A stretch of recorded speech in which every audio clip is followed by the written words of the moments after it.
Hello and welcome to the Gamebrew podcast special edition microbrew Gaymers of Gamebrew episode, and that's spelled Gaymer. For those of you who did not read the episode title before playing this. I am your host, Allison Van Dievender, and I know I usually don't host episodes, but Ian and Dan definitely aren't bound and gagged in my closet right now, so I can have host power and be joined by these lovely human beings who also happen to be members of the LGBTQ+ and the Gamebrew community. This episode is about them and you all listening who could potentially relate to their experiences. I'm really just here to facilitate the conversation, and I get to chat with my friends and put their beautiful voices out there and their unique opinions into the audio universe. So let's jump right into it. I'm going to have each of them introduce themselves to quickly know a little bit about you. What's your favorite video game and why? And if you were a video game character, who would you be and why? So let's start with Keth, because I said so. Hi, my name is Jacqueline, but most of the time on games I go by Keth, which is after my first WoW character, Catherine. Yes. WoW is probably my favorite video game still. I've stuck with it the longest out of all of them. Honestly, I would have been shocked if you said anything else. I was waiting and anticipating this answer. Well, I was really fond of City of Heroes too. That's what I played before WoW. Right. But it just got a little old, repetitive. Mm-hmm. But I think the character I most identify with is my first mage, Keth. I mean, I've had her on different iterations on different servers. She's probably been on about 9 different servers. And I faction changed her once or twice. So That's the character I kind of stick with. That's fair. That's why I call you Keth. And I will probably not call you anything else ever. Sorry.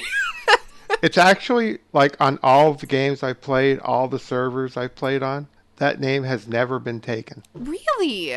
You would think. Originally, I wanted Catherine, but that was taken, sure. so I tried Catherine, and it's never been taken since. Now we'll move on to Travis. So anyways, I'm Travis, and let's see here.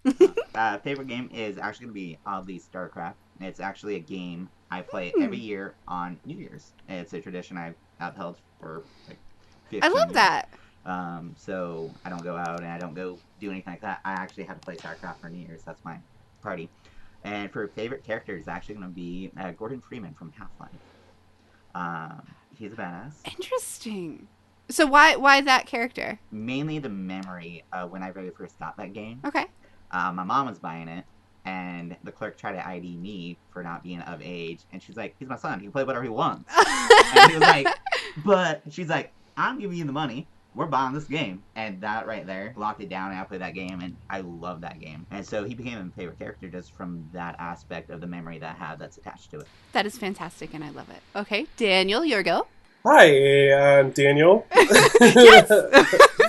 I was like trying to think of like my RuPaul's Drag Race like entrance line. What is it? Do you have one? I didn't come here to win. I came here to make friends. I love that so much. Oh my gosh. I need to make one. I don't have one. I should have one ready. Wow. Okay. Love it. Well, that's my entrance to this podcast. It's flawless. Or you can call me by my D&D character's name, who's a high elf wild magic sorcerer named Stas Romanov. Oh, very regal sounding. Yeah. My favorite video game is Final Fantasy X. Ooh, good. For many reasons. The lore is really good. The world building is great. The character designs are amazing, and Nobuo Uematsu is like all-time video music game bae. Love it. Yes. Obsessed. I once tried to arrange To Xanarkand on handbells in high school. That's unsuccessfully. Awesome. I know. I'm such a nerd. But the video game character that I think that I would be, it's not my favorite character, but I would be Balthier from Final Fantasy XII. Okay. He's like this like really guarded, like theatrical, like sky pirate, and he's very sexy, and I would want to be him. I love that you added he is very sexy. Because it's important, you know? It's important. Okay, very cool. Frank, it is last but certainly not least. Oh, thank you. You're Thank welcome. you. Hello. I know. I am Frank. I used to go by Imhotep a lot. That was my gamer tag for basically everything. And when I played WoW, all my characters were named Imhotep or like Nefertiri from like the movie The Mummy, because I didn't know a whole lot about Egyptian mythology. But I love choices. it now as an adult. Right. Love that. Yeah, but now Imhotep's been taken by like a lot of different people, so I usually go by Frankenbeans now, or just Frank. But yeah, so my favorite video game, I can't really say a specific game. It's more like the whole series is Assassin's Creed. I just really love that series a whole lot, just because like I really like the historical fiction aspect of it, and like I go crazy for like secret society, like conspiracy stuff. I think it's interesting. And just like, I also really like parkour, so any game that you have parkour in, I'm usually going to buy it. I also have an Assassin's Creed tattoo on my arm. I don't know if you can see it, but I have the insignia of the Assassin Guild on there. Yeah, that was my first tattoo that I got. This is an audio medium. Nobody can see it but us, but it's okay. Right. It's okay. You can take a picture. Okay. But yeah, so that, so character that I would be, I really want to say that I would be Geralt of Rivia from The Witcher, because he's like dark and brooding and sexy. But I know that realistically, I think I'm more like Daxter from Jak and Daxter. Oh my gosh, I love that. Knowing you, I would have to agree that is a very good choice. That is a very good choice. Yeah, I yell a lot like Daxter, and like I always kind of like throw my hands around and stuff, so that's just kind of how I am. And I don't know if that's because I'm crazy or because I'm Italian, but I talk with my hands a lot. Sure. That's me. I love it. Perfect. Well, now everybody knows a little bit about you guys, so we can kind of get into the questions and what we're doing here. So, this episode's important to me to put out there. We did a Gals of the Gamebrew episode because I just feel like in general there needs to be more voices out there showing that there's more people in the gaming community than cisgender straight males. So that is why I have loved that I could bring you guys together today and we can kind of talk about some stuff, your experiences as a gamer, and just anything you feel like may be different from what is the expected cisgender straight males experience, or just, you know, the good, the bad, and the ugly in general for you. So we're going to talk about a lot of cool stuff. I think the first thing we're going to go over is the first queer character that you remember in gaming and your opinion on that representation to you. What did it mean to you? Did it seem like a good representation, a bad one? How did that impact you? So just kind of a conversation about it. Well, I'm going to kind of slack in this area because I don't play a lot of different games. Yeah. I've been playing WoW for 15 years. I played ArcAge in the middle of that, and only a couple like strategy games here and there. So I haven't really seen a lot of representation because I haven't played a lot of games. Sure. No, that completely makes sense. And if I can throw in Magic the Gathering, there's a transgender character in Magic the Gathering. Yeah, I'd absolutely throw that in. That I remember that. Oh, her name was Elish that laughs at death. And I was very impacted by that. I thought it was really great. But there were actually a lot of people that really, really bitched about it because of being political correct. I mean, that's the biggest gripe that people seem to have when a gay, lesbian, transgender character comes out is that, oh, you're trying to be politically correct. And I don't always think that. No, I completely agree. Actually, that brings something up I was going to talk about later, but hey, now is good too. So that's something that I think gets screamed about a lot, is it being like politically correct to include these characters and it feeling forced or it not feeling genuine. But I think as long as it feels like a real story and not something that's just thrown in there for the sake of Harry Potter, for instance, like that's what always hits me as like the quintessential how to not do it. And it's not just doing it for the sake of doing it. It really just makes sense for the character and it builds a real story up with them. I feel like that's something that people said about Borderlands. Does anyone remember anything about when they like, because in Borderlands, the first one, they didn't have any queer representation at all for anyone. And then in the second one, they actually got somebody on the team, and I wish I could remember his name right now, but I'm terrible with names. I remember they got someone on the team who was queer, and he was helping write the stories, and he's like, why not? Why wouldn't you have this? And so with the second one, you know, they started really bringing those characters out, and a lot of the articles were like, this is pandering, this is that. Does anyone kind of feel like they've ever experienced that in media or games or what have you? Yeah, I was going to save this for later when we were talking about like basically our kind of modern social interactions or whatever, social gaming experiences. And I definitely agree. Okay, and it's about my perspective too. Like sometimes I just get the inkling. It's maybe whether it's the marketing or whatever. It's just like it feels like tokenization. Like I don't play the Assassin's Creed games, so I'm afraid to say anything around this guy with the assassin. It's okay, he'll correct you. No, but we have this mode now where you can pick your which sex you're interested in. You can switch the gender and things like that. But they still feel very like, to me they seem tokeny. But it's also kind of a big deal that it's even just happening within a AAA game, because the budgets are so big that it's kind of like staggering the kind of money that they funnel into these things. But the example that I was thinking of mostly is, so I used to watch my ex play Overwatch all the time, and I loved like watching him play. Like it's so much fun to just watch someone play and be like, who's that? Like, what's going on? And then like get into the lore.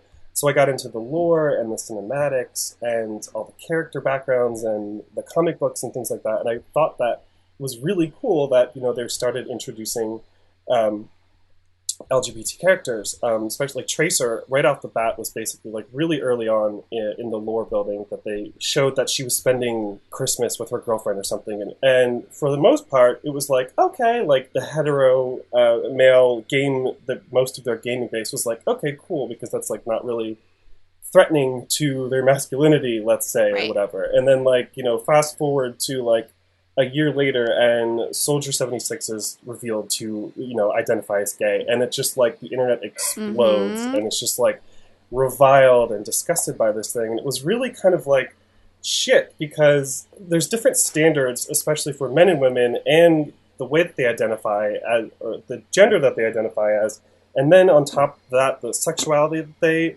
are. It's just like, they don't understand that, so anything that they can't wrap their heads around, and I say the they, and I don't want to put them in a box. Well, it's the they of like the majority of who's marketed to for games is the they, really. Yes, not all gamers. So I want to say that outright, but like there was just different standards when it came to Tracer versus Soldier 76, and it was such a vast thing. It was hard to see because when I came out, it was like not really a big deal to anyone. Everyone was like, okay, cool, like no big deal. Like, so I really lucked out when that was my coming out story or whatever. So to see like the bad way that this could have gone, basically, and the way that people react to it was really just like disheartening and heartbreaking. And I really loved the lore, and it doesn't change anything about the character whatsoever. He doesn't have any new gay powers or like gay bullets or something. Wouldn't that be great though? That comes out of as a I wouldn't mind like a rainbow skin, but it didn't fundamentally change anything, but it fundamentally changed a lot of people's opinion of that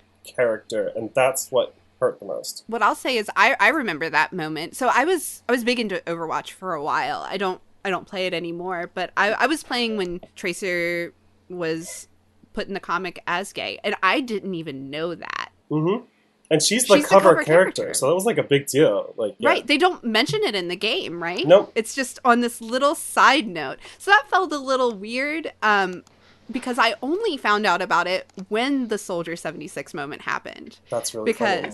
Because that was so loud, right? It's really? Like Tracer was a whisper, and it was never actually brought up in the content of the game, so I never personally knew it. And then the 76 moment happened, and some of my friends were talking about like, what's the big deal? They already said this about Tracer, and I went, what? And then I went back and found that comic, right? Mm-hmm. But it was huge, the backlash that came on 76, and I personally didn't even know about the Tracer coming out first, but I was just shocked at that reaction.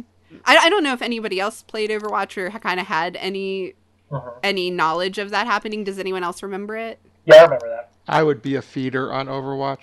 Yeah, but you're such a Blizzard fan. No, I didn't follow Overwatch, so like I said, I'm a feeder, and when you play with people, on Overwatch and stuff like that. If you're a feeder, No, you just gotta play with friends. They will hunt you just down gotta in play real with life. friends. Yeah. So, I mean, you've got an Overwatch poster behind you, Frank. So, Yeah.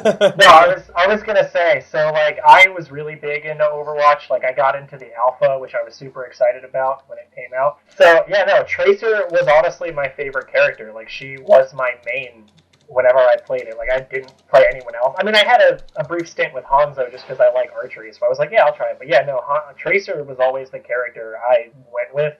And then I remember that whole I don't want to say debacle, but that whole debacle when people were flipping their lids over her being confirmed as gay, and it's just like I don't know, that kind of made me love her more because she was like the cover child of Overwatch, and it's for like, sure, yeah. holy crap, you know, it's kind of similar to, I'm going to segue a little bit to Mass Effect 3, where like they added gay characters in the third one. It was like and I remember an absolute uproar of like the pilot Cortez. He was gay, and like he tells you that spoiler alert, he tells you that he lost his husband like when the Reapers attacked Earth or whatever. So you have the option to romance him, and just people lost their minds because he was an openly gay character. And there was also another gay character, openly lesbian, Samantha Trainer, who was like the map coordinator person of the ship in Mass Effect 3, and it's just like people lost their minds when there were openly gay characters. It's like, for me it shouldn't matter, but the whole point of that, me going into Mass Effect, was that like that was just a side character being openly gay, like that was fine. But when like Tracer, the actual poster child of Overwatch, was like confirmed as gay, that just made me feel really good, because it was like, it's not a character you can just like sweep under the rug. She's literally on the game case. She's literally on all the commercials, you know what I mean? Yeah, so that for sure. And I think that was the one thing that after I found out about it, I was like, that's great, because she's such a big character. I just wish they'd scream it in the game a little. Right. It's kind of weird for me that they picked such a main face and then put it in this silent little side text. Yeah. It's a AAA game. I mean, like, I get there's this argument between like pandering and representation. And, like, there's so much money at stake that I can kind of get. You understand, they want to be able to market this to a lot of people. But at the same time, it's not like we don't want to be tokenized at the same time. We just want to be, like, normalized. Not too normalized, where we're, like, not too normalized. Still your own identities, exactly. yeah. Right. Part of the discussion I wanted to bring up was, like, AAA games versus, you know, the smaller games. Yeah. Versus the indie games.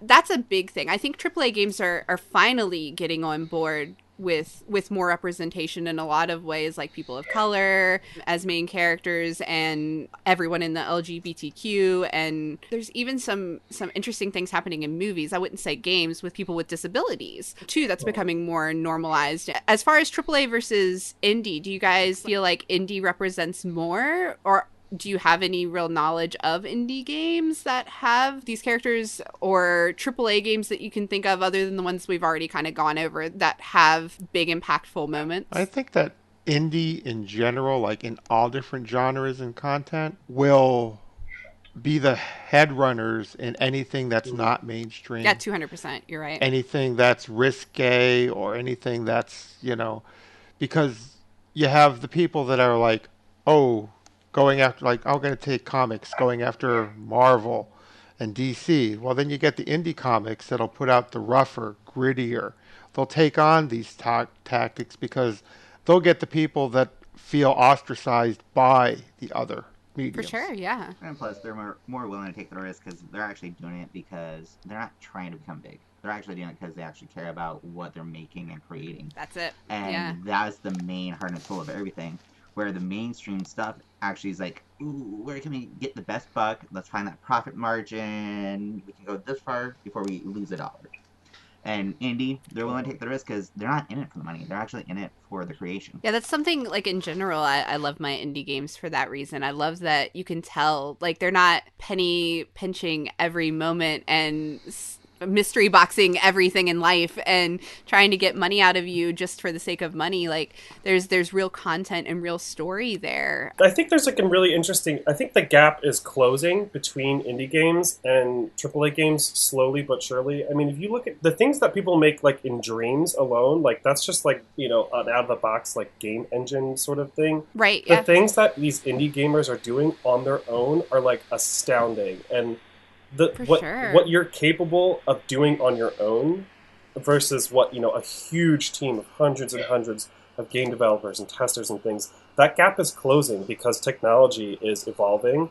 And I think that we're going to see a lot more representation just based on technology evolving and artists being able to create games because the engines are more powerful and they look they're like the gap is closing easily. You can see it. Like some of these indie games, Untitled Goose Game was made by a really small team or something too, but it's a huge success. It's like a huge success. Yeah. And when you say like just like learning that a character is gay, like that's like immediately like 10 times more investment in things like that. And it's because I think that like we latch on to if like any mainstream thing just like has this sub-gay storyline, we want to shout about it so that these larger corporations or whatever see that the noise is loud when these things happen. So like that we're, you know, we are here and we are going to spend our money on things if you cater to us. Don't pander to us, but like, you know, and we also check the receipts too. Like, so all the Blizzard people that like, you know, you were talking about the Mass Effect people and the Blizzard people, all those, they have queer writers on their team. Like they have receipts. They're like, no, we didn't just like imagine these storylines because we've seen them in things. They hire the appropriate people to do it. And we check all the receipts. The way you're saying that, like, it's not even something I knew I was consciously doing, but now that you've said that, when I was talking about Borderlands, I remember when people were kind of like screaming about it as being like, yeah, we don't need a character who jumps on screen and goes, hi, I'm gay, or hi, I'm this. And I was like, maybe they're right. Maybe this is weirder than I think it is. So I ended up kind of like digging into interviews about it. And that's where I found, and gosh, if I remembered his name, this whole segment would be so much more sensical, but I don't. It was like Alan, maybe. Alan right. is who he is now, who works for Borderlands and was like the queer writer who started bringing this up. He came in and he was loud and opinionated, and he said, that's me. He's like, I'll walk into a room and one of the first two things I tell somebody is I'm bisexual. And he's like, so that's just how I am. And he's like, no, that's not everybody, but it is people. So it's okay to have those people there. He's like, I don't see it as a downside. I never even thought that until people questioned it. And he said one thing that was really great was him coming on the team. The characters just started becoming gay. He wasn't making them gay like he was at first.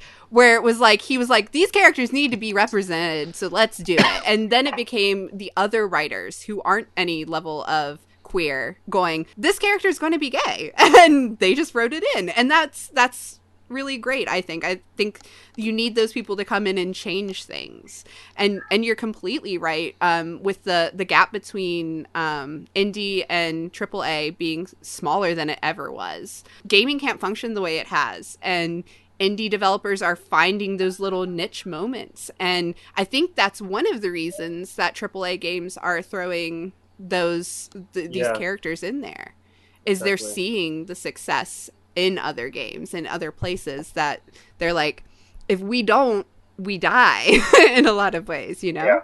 Yeah. People have to change.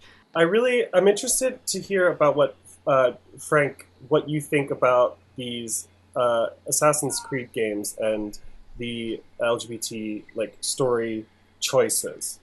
Because to me, it feels like pandery and it's just like a token feature, but like, I don't know. I haven't played those games. Is that one of those things that they're like, hey, gays, we you too, come on in. Sure, like, but it's like not really. Does it even really matter story wise? Does it fundamentally change anything? Like, I really want to know. No, that's totally fine. I was actually, honestly, I was waiting for that because I totally put that as something I wanted to talk about. But yeah, so I have played every single Assassin's Creed game besides Liberation because it was like a PS Vita. Oh, and okay.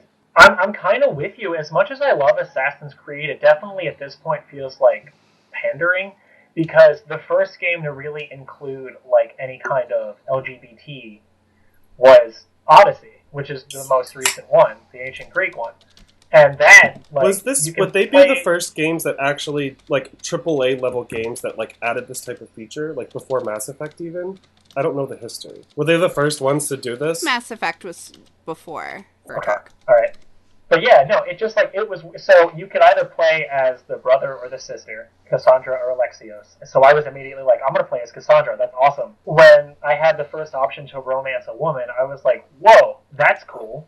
And then you could literally, like, I found out playing through the game that you could literally romance anybody, like any NPC you come across. There's a 99% chance that you're going to be able to, like, romance them. Wow. But the thing is, like, yeah, it took them, like, 11 games to do that. And it's like, you know, yeah, right. Like, so it's kind of like, I feel like, in my heart, because I love the series so much, I want to say that it's like, oh yeah, they're finally getting with the program. But in my mind, I'm kind of like, all right, how much of that is actually like them being progressive and like kind of opening up to that, or like they're just pandering to the LGBT following? Because like historically, I think if I'm mistaken, somebody correct me. Historically, I think Leonardo da Vinci was gay, but like they made literally no mention of that in the Assassin's Creed games that he was featured in. Yeah, like not at all. They made no mention of that whatsoever. Convenience. Yeah, right. Like Assassin's Creed. Yeah, he had like secret lives. Yeah. So like Assassin's Creed 2, which was the first one he was featured in, came out in 2009. And yeah, they didn't say anything about, and he was in 2 other games after that, and there was just no mention of him being gay. I think, but I'm not sure. I mean, Assassin's Creed Syndicate, which came out 2 games ago, they featured an NPC that was actually trans. But that literally did not really give them a whole lot of screen time. So like going from that, and then we had Origins and then Odyssey, where you were essentially pansexual, but you could basically romance everybody. So it does kind of feel like, at least in my opinion, it felt like they were pandering with Odyssey because it took them so long. With a game like Assassin's Creed, you boot it up and literally the first thing you see is this game was developed by a multicultural team of various religions and faiths and things like that. And it took them up until Origins to start including, this game was created by a multiple cultural team of religions, beliefs, and gender identities. So they even like threw that in like 10 games into it. You know what I mean? Right. And I feel like it should have come sooner. Am I happy that it's coming now? At least like, something yes, kind of vibe. Right. As long as it's for the right reasons, as long as they're not, like you said, because they're a AAA title, just being like, oh, hey, gays, we know you guys exist, have sex with Should we be thankful for, like, scraps? Like, no. No. Right. No. Yeah. What I hope, at least, is that from that, they grow. That's what I always hope. They probably won't. Like, when big celebrities are doing charity, and you can tell they're doing charity for the sake of the clout, all I can think is, at least it's charity, maybe it'll move something forward. So I'm hoping they learn from the feedback. Hey, this doesn't feel right. It doesn't feel genuine. And maybe they'll kind of do something better. Well, that's the thing with Mass Effect, too. It's like, because I feel like the possibilities for the game are like endless, because it's basically like you can kind of play it in any era just because of like the technology in the game, you know? A lot of people are like, oh, well, gay people and that kind of sexuality didn't exist back in, like, Roman times. And it's like, yes, it did. It just wasn't talked about. Right, it just wasn't talked about. I feel like 11 games in, it doesn't hurt to do it. But also, it's one of those, like, y'all should have been doing this, like, 3 games in. Like, they are there. We are here. We need to be represented, not just thrown away. Yeah, absolutely. Back in Greek and Roman times, they were a lot more open about homosexuality and stuff like that. Modern historians have just whitewashed. Exactly, yeah, because they can.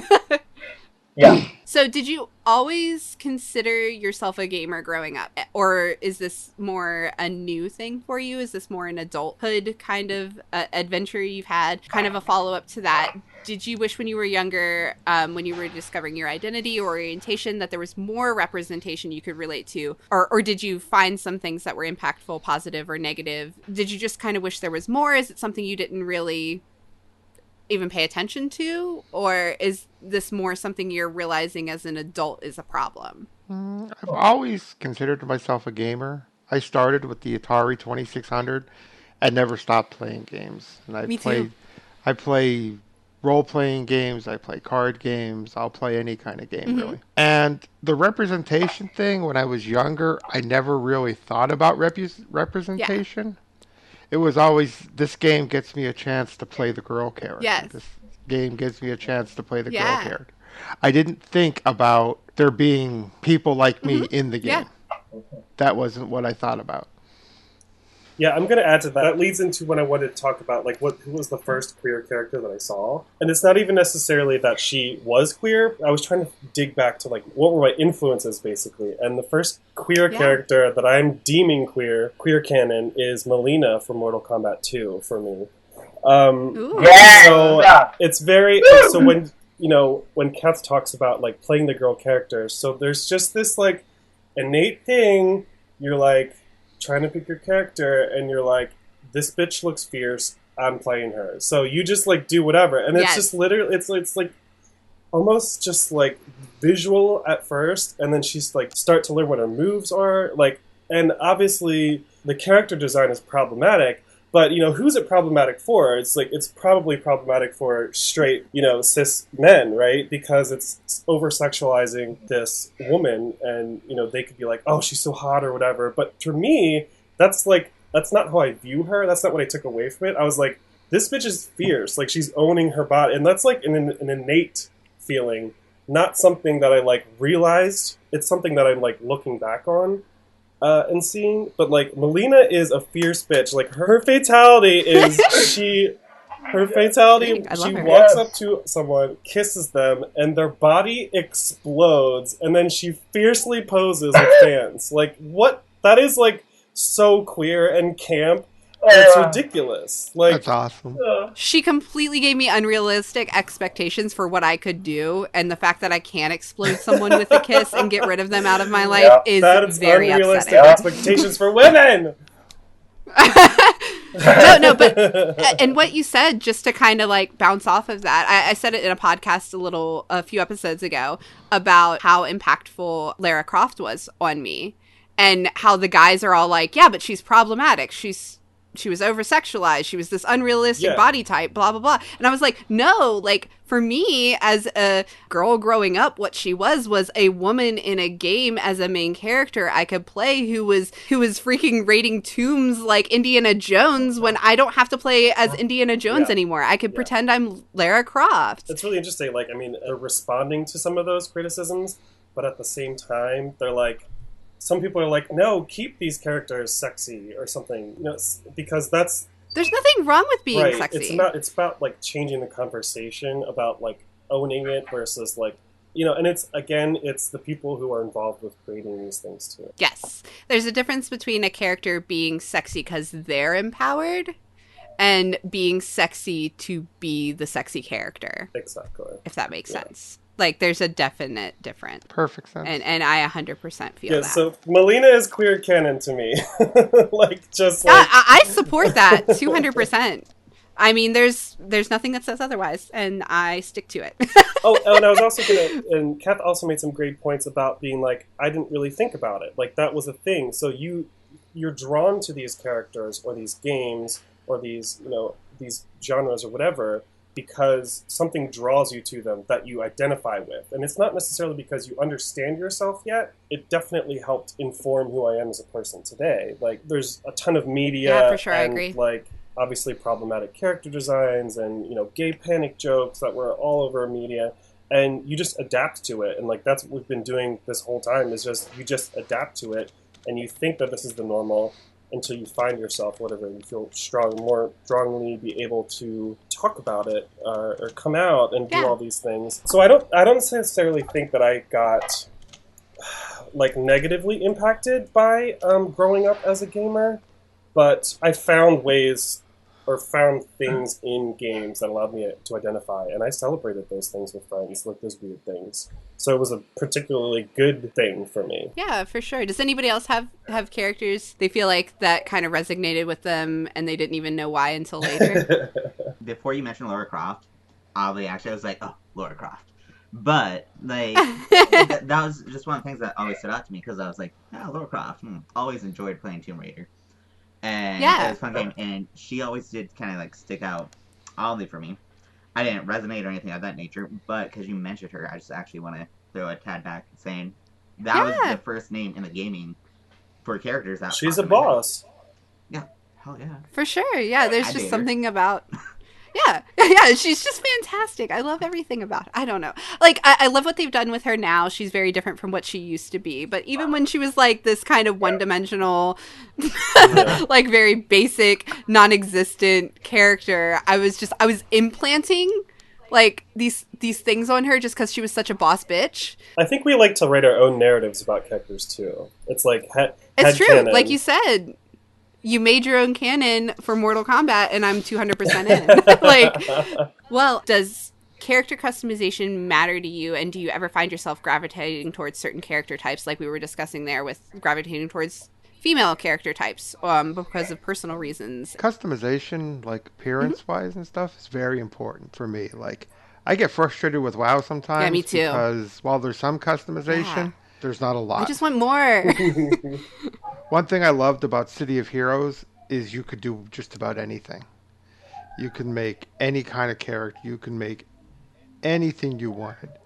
The one guy I used to talk to, he said, I love this because it's given my daughter the best Barbie character creator she could ever play with. And she would just sit there and make characters for hours. That's so awesome. It was great. I a lot of times find video game character customization overwhelming because I'm like, there's too many choices, so I like, and it like wants me to make a choice. So like that, I find that prohibitive a little bit because I'm like too indecisive. I don't know what the game is going to hold for me, so I can't make these kinds of decisions right now.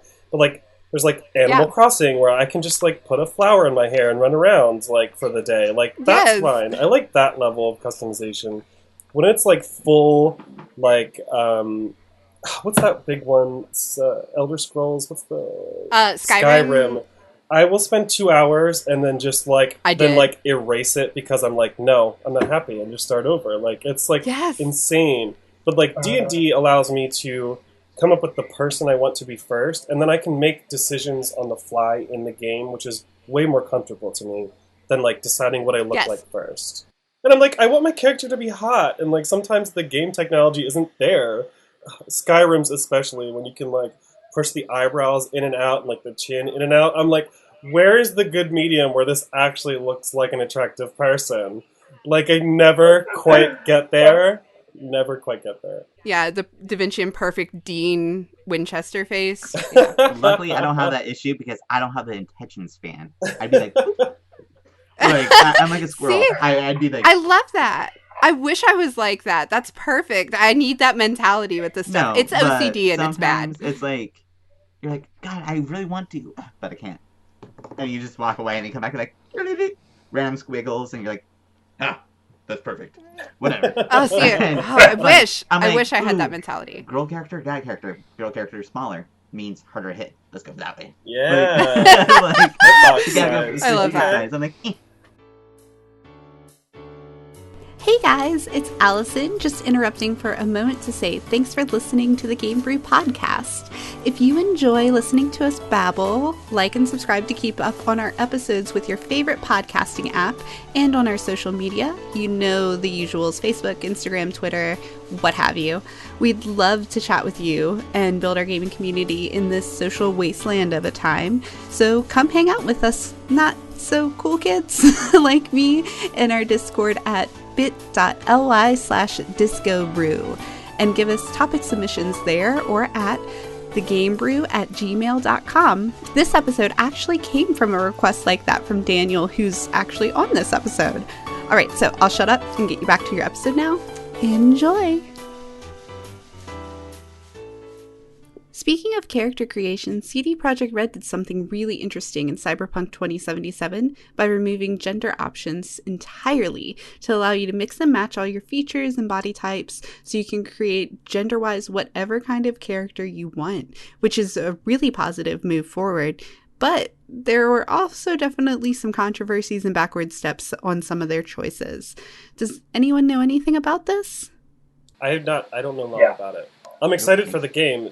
I Is don't there remember. a controversy around it? Yeah, so Cyberpunk's 2077 has had this really customizable character creation that they've been showing off. And in it, that you actually never choose like a male or female character specifically. You can meld the general features of either and be a non-binary character or be a trans character, be literally whatever you want, which I think is a huge forward step. And I wish more games would do things like this, where it's not so focused on the pick a guy or girl and then choose your features based on if you're a guy or girl. Because even, you know, the generically male or female characters don't all have those exact features. And it's nice that you can meld everything together and just be whatever you want. But obviously, that's created huge backlash, like everything does, with people saying that it's just horrible and this and that. And you know how it goes. I guess I just don't understand the backlash, because it's not like this is a massive multiplayer online, right? This is everyone's going to have their own unique experience in the game. Right. So why are you trying to why are you trying to stifle someone else's entire experience of this game? It's not like you're being forced to make the same choices they do in the same game. Like it makes no sense to me. It's like the same people who are angry about this are fervent about their right to have their opinion and their their freedom of speech, but they also want to prevent this kind of thing in a mainstream game. You're not going to be playing the same game as them. Why does it affect your gameplay experience? Why are you angry about this? Right. They want freedom of their speech. To get slightly political, it's because they want to erase trans people from everyday life. And if you have new sources of trans people, like trans identities and stuff, that goes against what they want. They just want us gone. They don't want to have us mentioned. They don't want to have us visible. They just want us gone. It's like, if you don't want to play a trans character, then don't pick trans. It's not going to affect your gameplay. It doesn't affect you. It's so annoying. Project Red has made some choices with this game that definitely weren't positive. They got criticism on an ad in the game that featured likely transgender model promoting a fictional drink with a large banner text saying "mix it up" above the line with 16 flavors you'd love to mix.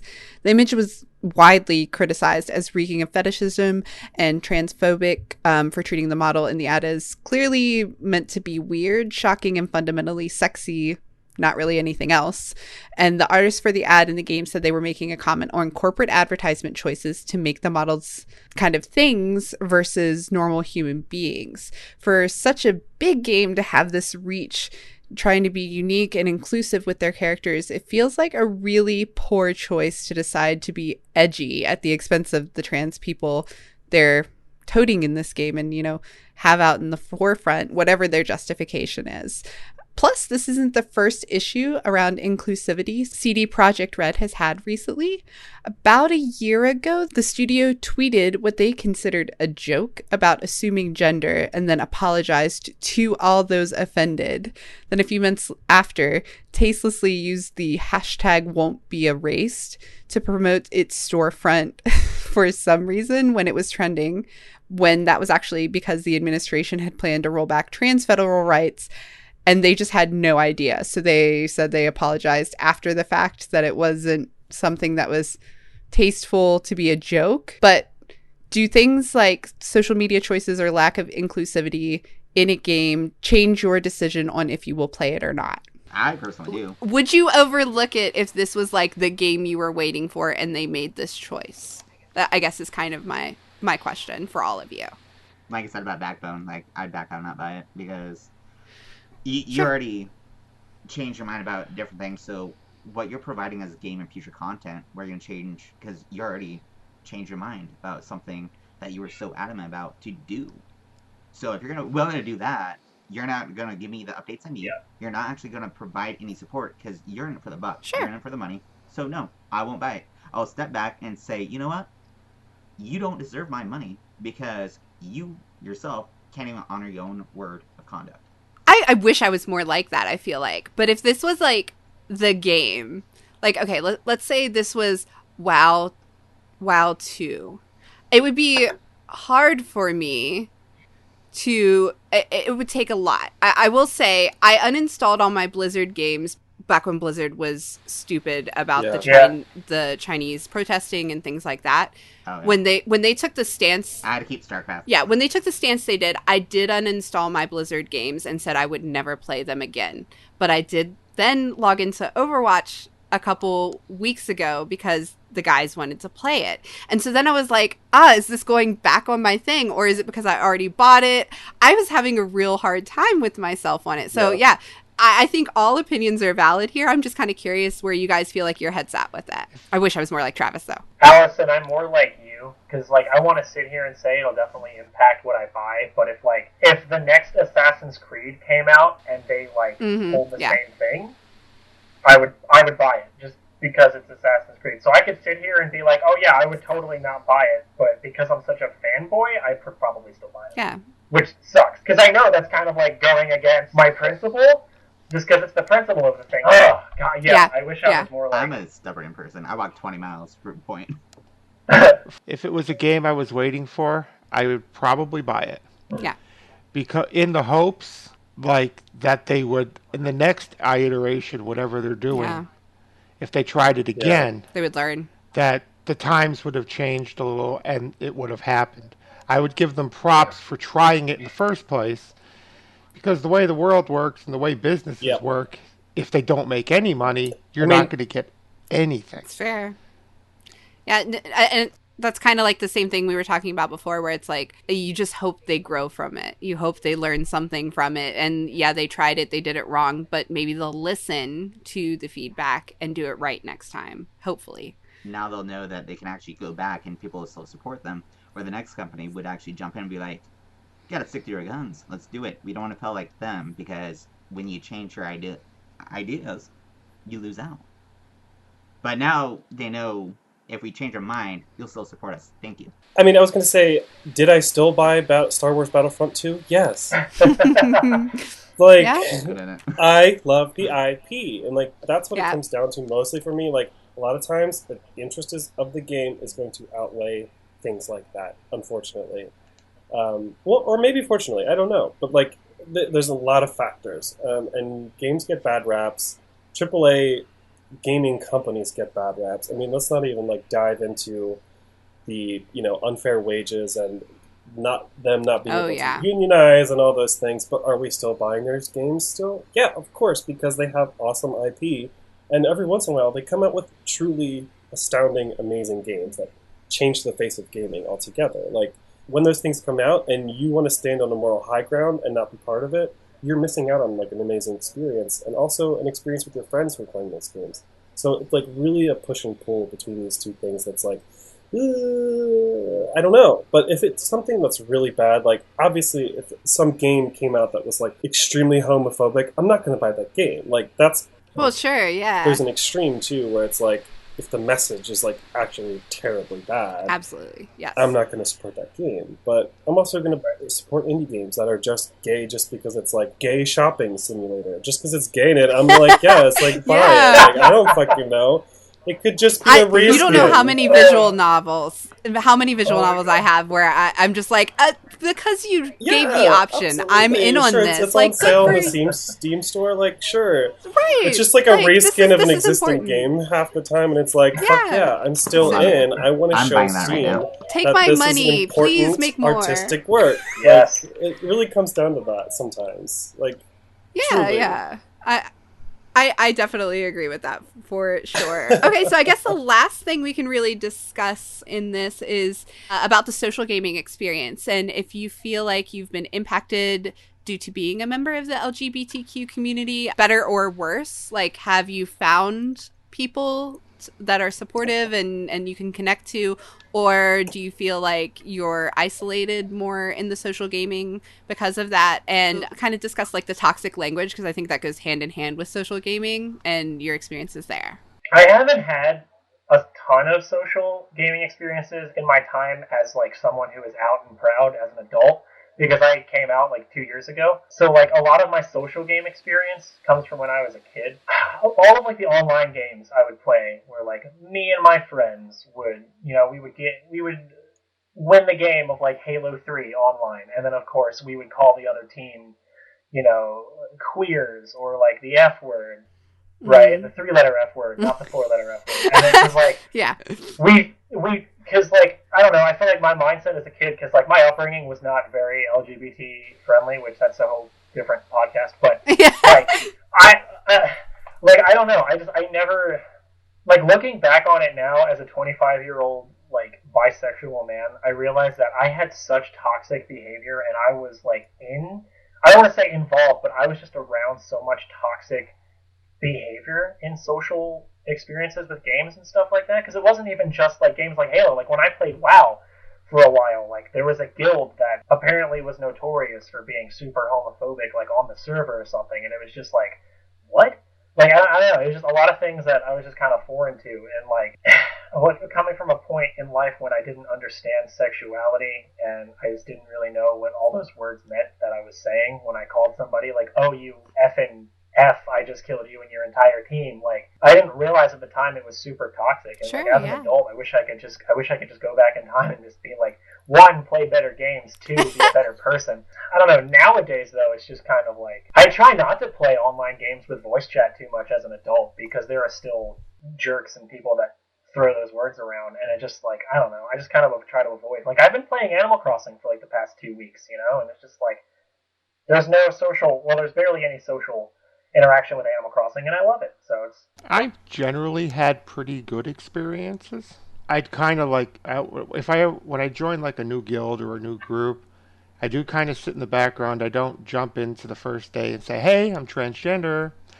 I wait and Sure, see yeah. what the group talks like, what they do, and then the current guild I'm in now, they don't know that I'm transgender. Some of people do that came with us from other groups, but I haven't advertised it. I don't think they would be upset, kick me out, abuse me, or anything like that. Sure, yeah. But I've been with them for so long now that they've got the idea of me in their head, and it would be very difficult for them to change it.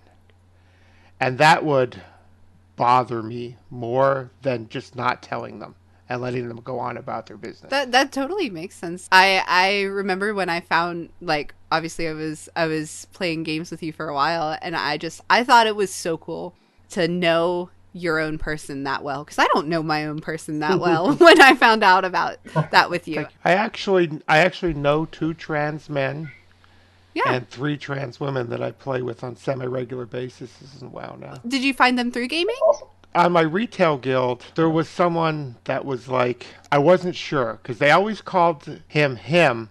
Sure, yeah. But he sounded very feminine. Got it, yeah. So I asked one of my oldest friends, I was like, what's the deal? And she told me he's a trans man. I'm like, okay, I got that. And then That's fantastic. over on, it's from a long time ago, was the other trans man, and I haven't talked to him in a while. But at the time, he wasn't out, but when I became friends on Facebook, and he's come out over time. That's super cool. Like, do you feel like more connected knowing there are other people playing as well? I do. It makes me feel really good. Like the one guild that I was in originally on Classic, I told you about, that we ended up leaving and everything. Mm-hmm, yeah. The guild master was a lesbian. The second in command, it was one of the other trans women I know on game. And it just, I really felt comfortable there and nice. It does help a lot. Yeah, I would agree. I mean, I felt really comfortable in our guild just because Carrie was there, It was a woman leading even. I was just like, this feels better than what I've experienced before. What about Travis or Daniel? What are you guys' social experiences? Any good, bad, ugly? Daniel, I'll let you go first. Okay, so I was going to say, I don't really actually have a lot of like online multiplayer game experiences, at least long enough to have built relationships with anyone. But I do play D&D, as you know, and that's kind of my IRL RPG. Game brewer Dan Rotz runs the game, that and guy. he is amazing. He's okay sometimes. He's my DM daddy, and he's awesome. And my character, like, I'm pretty sure everyone who knew, like, coming to play the game when he was even just building it, inviting people to join it, I think everyone just knew me at least, like, casually or whatever knew I was gay anyway. So like, if they weren't comfortable with me like playing a gay character, I don't think they would have played. And I don't think it was like, it wasn't a big deal. It wasn't like Dan was like, just so you know, there's a gay player in this game. Like, yeah, like right. I'm pretty sure he invited cool people, and he's cool. But it's really funny because like this is like the first like long-term game I really played, and I wanted to share that like at some point we had taken a break because Dan was of course at band camp teaching band camp like a nerd. Yeah. Yeah. Hyper. They're all band nerds. I feel so out of the loop on everything. So our campaign was taking a break because basically he was very busy, understandably. Just get a flute. Yeah. But he asked what our characters were doing during this downtime that we had. And basically our characters were all we're very internal. Like we're all orphans. We're all, tragically rejected from our tribe, very D&D tropey kind of things. Yeah. And I was like, I think it would be fun if, like, my character, Stas, got a boyfriend because the DM wanted him to use him story-wise as leverage against me or something. Not because, like, I wanted to have a boyfriend in the game or whatever. More just, like, I thought it would make for more interesting stakes for my character if that person were in danger and things like that. So it was really funny. He was like, okay. And then, we start role-playing the game. And Dan's very awkward at it because he's, like, playing, he's playing my boyfriend to my character. I love that. And it ended up being like really awkward, but like in the best way, in the best story way possible. Because like both of our characters are like really awkward and like don't really have to talk to each other, and like they're in a fight right now. He got like seduced by this like succubus kind of lady, Stas and Gerald, the boyfriend in the game, and they had a drunken fight at a costume ball. Like it's a whole big deal.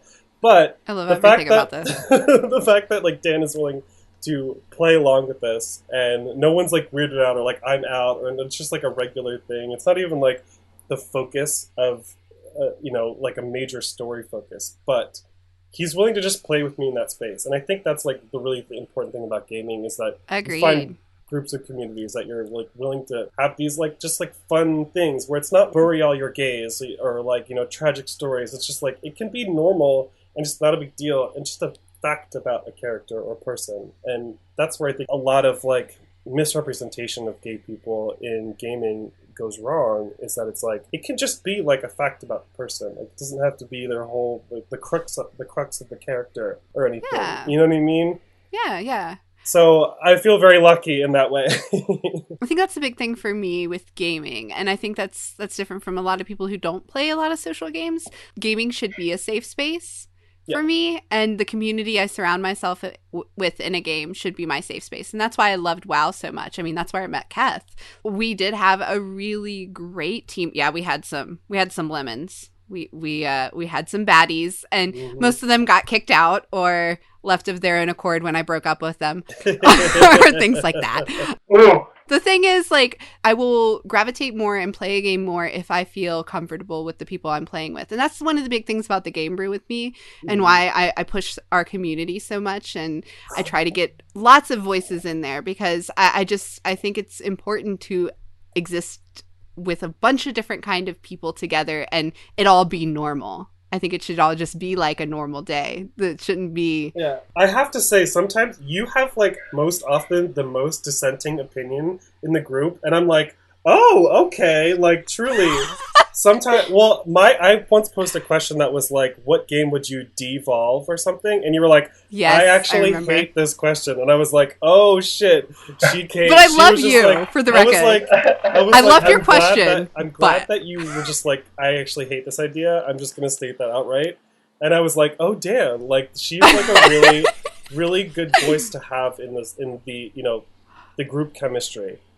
I really feel like I'm a terrible voice to have anywhere because I am. I'm very curt. I'm very like cold. Gosh. I'm very like, this is my opinion, take it or leave it. I don't know.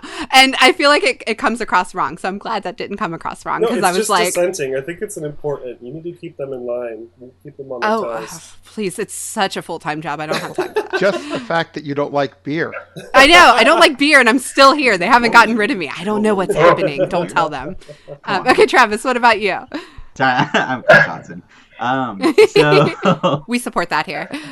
This is gonna be awkward. So at first, I really disdained being verbally assaulted because, as we all can hear, I verbally sound a specific way where I get targeted all the time in video games. I'm a talker and I love to talk. But now, what I actually learned was actually to seize the moment, and when people target me, is to carry their ass through the game and say, "Sorry, a gay guy's better than you. My bad." And the second part is what I do is this is actually going to follow in somebody's earlier comment how they jumped in using the words to degrade. I will actually reach out to them and be like, "Hey, I understand why you're doing this because honestly, you're in a closet and you don't feel comfortable, so I apologize for you. Maybe you should figure out." And I've actually made like 4 different friends that way, and they're like, "Wow, dude, really? Like, yeah, and they apologize to me." And they actually, I'm still friends and talk with them. They're in this situation. Sometimes, like somebody said earlier, you target out. And because you're just stuck, which is what society does. So I try to use it to make it as a moment to try and make a friend, to give them an exit.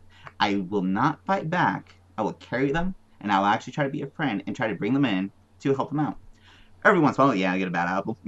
But you know what? It's worth it because it changes a lot of lives, and that moment is actually the best moment to have. To be able to be there and talk with them and have that. Oh, that's nice. Travis, you're like the most compassionate human being. That's awesome. That's beautiful. That's great. I'm just going to put it out here. I know I kind of said it already, but you're a better person than me. That's happened to me a lot in games. Not always. One, if you listen to me at the grocery store.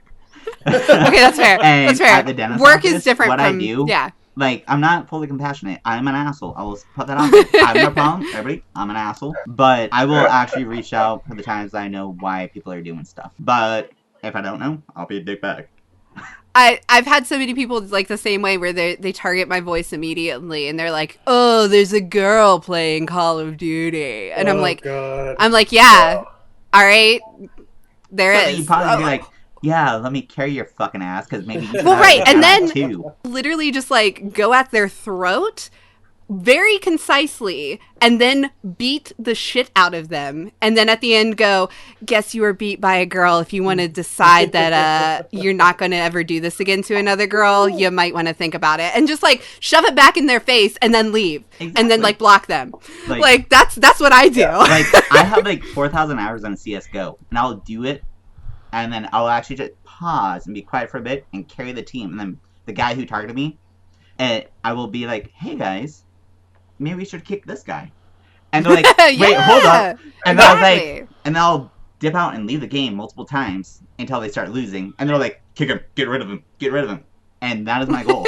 And my friend actually messaged me. He's like, and he's one of the guys actually meant this way, where I reached out to him. And he's like, "I hate how you get what you want." I'm like, well, I was like, read people, love people, and don't jump to conclusions. Just focus. Sure. That's and better than me. Make sure. I do what you do too, though. And then at the end, I'm like, "Okay, guys, let's kick this guy." And everybody's like, "Yeah, we want to win. Get rid of him." And no matter what, never get down when people actually target anything in the video game world. Because guess what? Seize the moment, make it better. Yeah, Allison, I was going to say the same. A lot of the same issues the girls were bringing up in your All Girls episode were a lot of the same issues that the queer community faces. Like, a lot of those things, like fighting with people. Like, it's really... Like, I was, like, yelling at my my iPhone listening to the podcast. I was like, me too! I was like, I want to be here! Like, and that's why I was like... that's why we're having this. I told Dan this. I was like, I want to be on this podcast because... I was like identified so much of what you were saying, and it's literally like, straight men, and then just like women and queer folk. It's just like this chunk of this pie chart that is just it's so true. It's the best part. I'm glad it's shifting. I do feel like it's shifting a little in gaming, and I'm excited for it. I hope it keeps going. We have money to spend, and we have money to spend. Like fucking. Make things for us. Yes, for sure. I want things. I like nice things. I know. It's so sad. I just No, but it's great. Like, that's the reason we're having the podcast is Dan came to me and said, hey, my friend wanted to do this. And I was like, seriously? I will find people. Let's make it happen. If I have one person interested, I would love this. So, okay. So last question to wrap everything up. What is your dream video game? And do just like a quick 2-minute pitch. My dream video game would be a combination of WoW and ArcAge. Like an open-ended place where you could play and you can own things, but mechanics more like WoW. That would be like my dream video game. Without that shitty trial system, please. Without the shitty trial system. I want ArcAge to be great. We have to keep the sea combat, though. Yeah, no, I love has that. To stay. I want to be a pirate without being banned from play in the game. Anyway.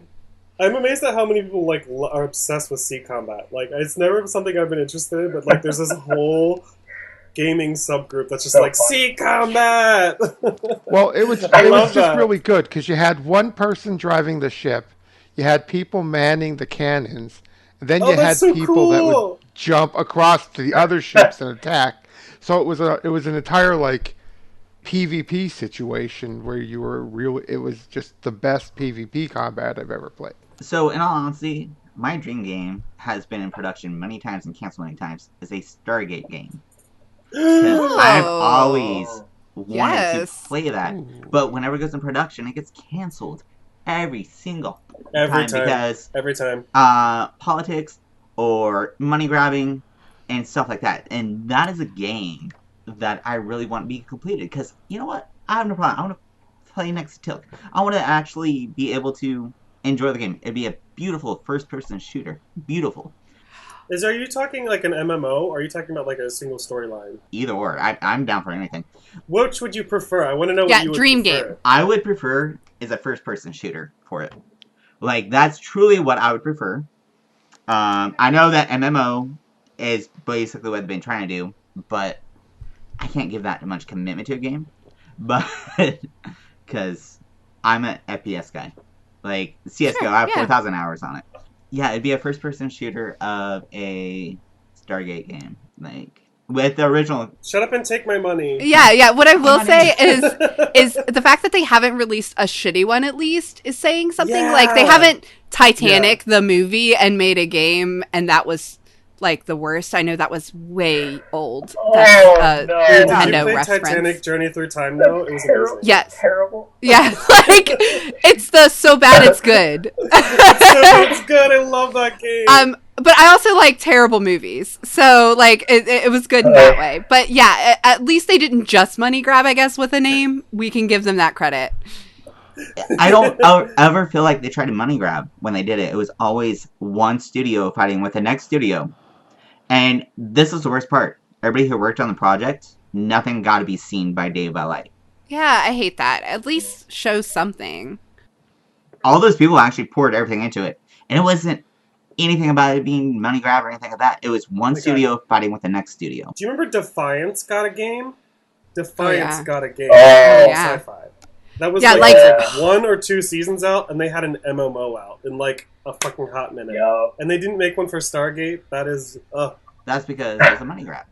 Well, they were linked together. The game and the show were actually kind of coexisting. Which I thought was an interesting concept, but it fell flat.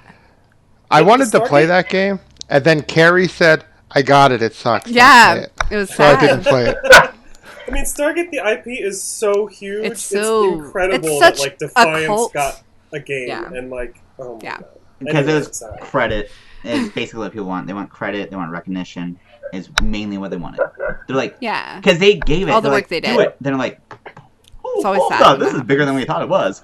Now give it back. Yes, what's your dream game, Frank? Dream game. Well, I already had a dream game, and it's called Goat Simulator, and I can't really think of anything else. Fair.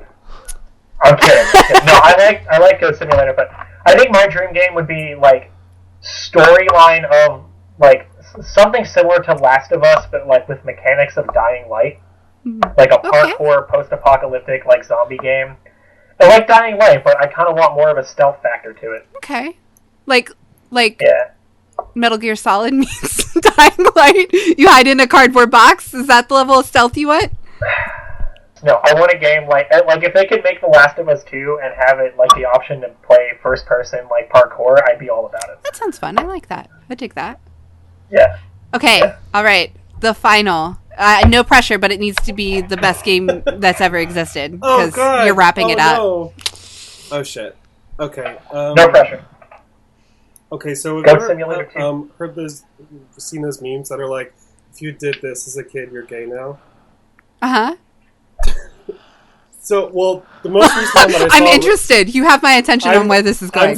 I get fully called out by these all the time. The most recent one that I saw recently was that if you skip recess to laminate and gossip with your teacher, you're gay now. And I was fully called out. But, Perfect.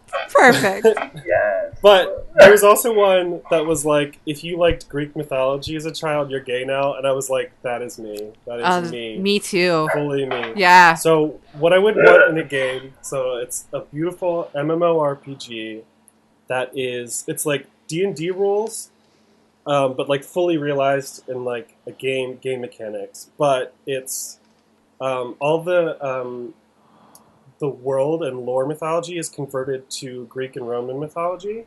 Okay, and it's set in like a sort of a mythical Greek and Roman world. So like you decide your class and race. Your like magic is based on like how closely you're related to the gods and things like that. And then that's what I want it to be. This is actually a D&D homebrew game that I want to play. And I also want to reskin it as an Egyptian theme also. I'd buy it. Oh. Oh, I would totally I'd play I'd it. pre-order it. I I'm would play that. obsessed with Greek and Roman mythology. Like, I love it. Oh, So yeah, just me be, too. Like, exact D&D rules, except replace all the mythology with Greek and Roman.